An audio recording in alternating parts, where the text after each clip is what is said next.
Is it? Yes. Oh, sorry. Yeah. Okay. So yeah, pain threshold, does it vary from person to person?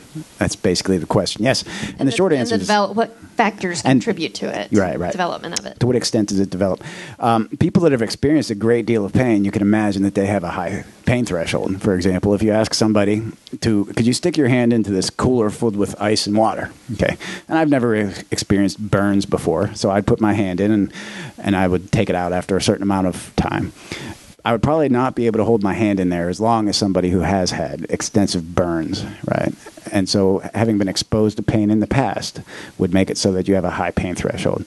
And it is cultural. My understanding is that, for example, I mean, not that I know about such things, but that people that are different cultures have different responses to childbirth pain, right? There are certain cultures of women that don't respond very strongly to it. And I think that is cultural. And I think it's based on, it's not so bad. I'm having a baby. Everything's fine.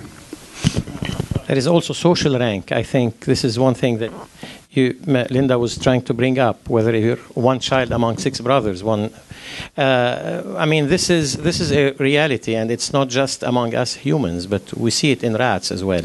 If you have a dominant rat in a small colony, that rat tends to have really a very high threshold to pain compared to the submissive rats.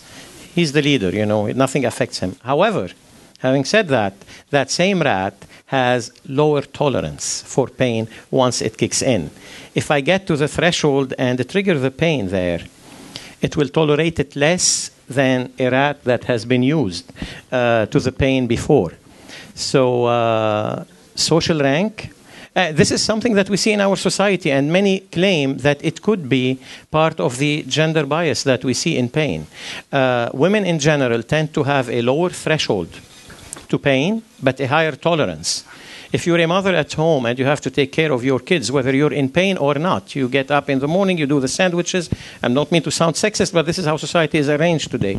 And you do the sandwiches and you take care of them. You don't complain.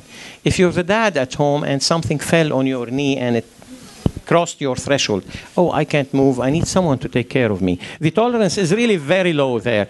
So this is something we see it. We see it in human society. We also see it in rats.